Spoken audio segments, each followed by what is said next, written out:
Imagine a literary world where darkness, disorientation, and surrealism converge into a style so unique that it defines an entire genre. This is the world of Franz Kafka, a literary giant of our time. Today we're diving deep into the mysterious world of Kafkaesque literature. We'll explore what makes his writing so distinctive, and to truly grasp the essence of Kafkaesque, we must journey into the intriguing facets of his early life. Stay tuned, because by the end of this video you'll gain a profound understanding of Kafka's writing style and the very essence of Kafkaesque that continues to captivate readers and writers alike. You'll be equipped with the knowledge to appreciate his work on a whole new level. Kafka's life. Kafka came into the world in Prague back in 1883, born to a man named Hermann and a woman named Julie. His father Hermann was quite a successful and affluent businessman. He managed to climb the social ladder from a working-class background with determination and a strong-willed, forceful personality. Eventually, he married an educated woman, firmly establishing himself in the upper-middle-class society as parents often do. Hermann had high hopes for his child, dreaming of someone who'd match his ideal image of a person. But Franz Kafka didn't quite fit that mold. Franz was a small, anxious, and frequently unwell boy, and he remained that way for most of his life.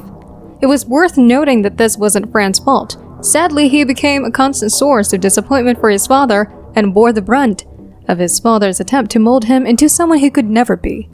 As Franz grew up, he developed a strong urge to write as a way to cope with his increasing feelings of anxiety, guilt, and self-hatred.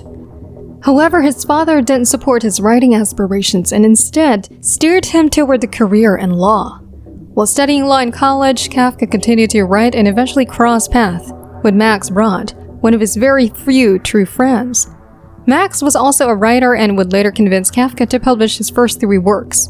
Regrettably, these publications didn't gain much attention or success. After completing college, Kafka found himself working in a law office and later for an insurance company. Here, Kafka was subjected to grueling hours, unpaid overtime, mountains of paperwork, and baffling bureaucratic systems. Unsurprisingly, Kafka was quite unhappy with his situation. Despite his demanding job, he continued to write on the side and produce some of his most famous pieces like The Trial, The Castle, and America. Strangely, he never attempted to publish any of these works at the time and even left many of them unfinished, doubting their worth. Kafka continued to toil away at the insurance company for most of his short life, all while continuing to write whenever he could find the time. Tragically, he succumbed to tuberculosis in 1924 at the age of 41. Kafka never got the chance to publish more of his writing, nor did he ever experience personal success or recognition for the limited amount he did publish. In fact, he passed away believing his work was worthless. On his deathbed, he even asked Max Brod to burn all of his unpublished manuscripts. Thankfully, Brod disregarded this request, which is why we're still talking about Kafka a century later. After Kafka's death, Brod dedicated himself to organizing and publishing Kafka's notes and manuscripts. Over the next decade, Kafka would emerge as one of the most influential literary and philosophical figures of the 20th century. In essence, one of the century's greatest writers and thinkers spent his life with his remarkable work hidden away. He lived his life under the shadow of his father's expectations, viewed as an inadequate disappointment. Yet in the grand tapestry of history, he is an immensely significant individual. One can't help but ponder how many of the people like Kafka have traversed this world completely disconnected or stifled from realizing their true potential. How many Kafkas have lived and died without ever sharing their voices with the world that their voices could have forever altered? How many individuals never get to discover who they truly are until it's too late? Fortunately, for everyone except Kafka himself, his work was preserved, leading to the birth of an entirely new genre of thought and writing in his name. In general, when we talk about something as Kafkaesque, we're usually describing the confusing and bureaucratic aspects of systems like capitalism, the legal system, and government.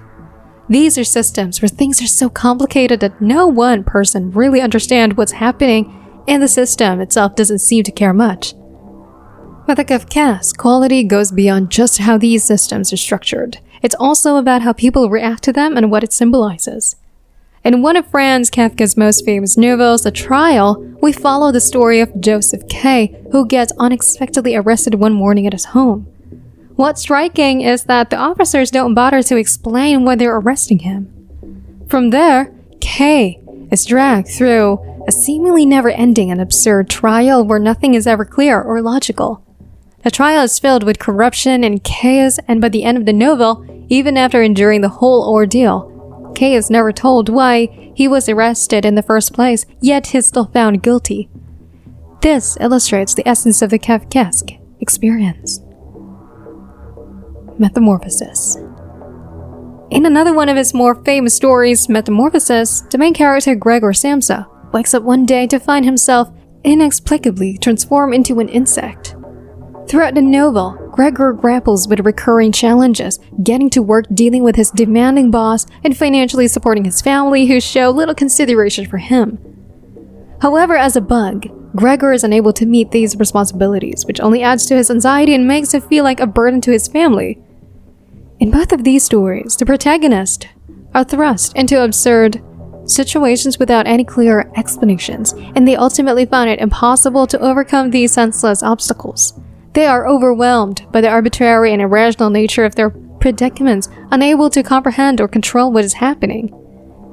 Kafka's distinctive style and themes appear to revolve around this confrontation with the absurd. His characters are trapped in conflicts where their efforts, logic, and understanding of the world are futile, as success seems both unattainable and ultimately meaningless. Nevertheless, they persist in their attempts. It can be argued that Kafka's portrayal of such circumstances reflect his perspective on the human condition. Specifically, the unrelenting human desire for answers and mastery over existential issues like anxiety, guilt, absurdity, and suffering, despite the inability to fully grasp or control the origins of these problems and effectively resolve them. The most important part to note here is that even when faced with incredibly strange and discouraging situations, Kafka's characters don't give up right away. They keep going and try to make sense of their predicaments. They attempt to understand or find a way out of the senselessness they encounter. However, in the end, their efforts are futile. Kafka may be suggesting that the quest for comfort and understanding is both unavoidable and impossible. As thinking beings, we struggle with the absurdity of life. We try to resolve the gap between ourselves and the universe, but ironically, our attempts to resolve the unreasonable only perpetuate the very struggle we're trying to overcome. In some way, we almost seem to embrace the struggle. Certainly, this is just one way to interpret Kafka's work. Because of its mysterious, dreamlike, and inexplicable nature, his writings can be interpreted in various ways with different readers. It could be that we should acknowledge our absurd existence without taking it too seriously. Alternatively, it might suggest that we should and must keep fighting against it, or perhaps it hints at the idea that we can't truly comprehend its underlying message.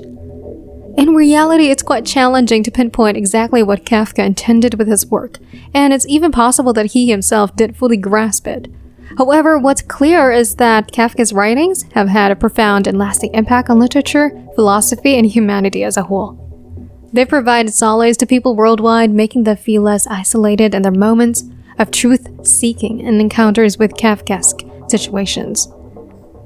Kafka's own life story, although not uncommon, is a relatable one. His father's cruelty and the sadness that enveloped his life are experiences that many can relate to. Being born into a troubled family, finding oneself in an unfavorable situation, or grappling with physical or mental limitations are situations not alien to us. Living and dying without fully realizing one's potential, being trapped in the gears of a bureaucratic corporate machine or government system, feeling existential guilt and anxiety without a clear cause. These are all facets of the Kafkaesque that we've encountered at some point. Kafka's brilliance doesn't lie in describing something incredibly unique, but rather in portraying the strikingly ordinary in a profound manner. He captures an aspect of life that resonates with us all, an elusive experience that we all share. Anne Rice, a writer, once mentioned that Kafka's work influenced her approach to writing. She realized that Kafka's writings don't offer false hope or illusions to soothe the soul. Instead, they encourage us to confront the darker aspects of ourselves directly. by distorting reality to align with his own sense of human experience. Kafka unveiled a remedy for unencumbered self-reflection and created a space for others to do the same, as expressed in a letter he wrote to a friend. While Kafka may not have explicitly stated it, his work embodies ideas that we don't want to give up, despite the absurdities and challenges we face. We want to persist and fight against a universe carving your own path. We yearn to connect with others through honesty, no matter how difficult it may be. Kafka's legacy serves as a reminder of these enduring human aspirations. Now here's a question to ponder. Have you ever encountered a situation in your own life that felt Kafkaesque? A moment where the world around you seemed confusing and bureaucratic, where you grappled with the irrational and the unexplainable? Share your thoughts in the comments below, and let's continue our discussion about the enduring relevance of Kafka's work. Don't forget to hit the subscribe button and turn on notifications to stay updated with more explorations into the fascinating realms of literature and philosophy. Thank you for watching.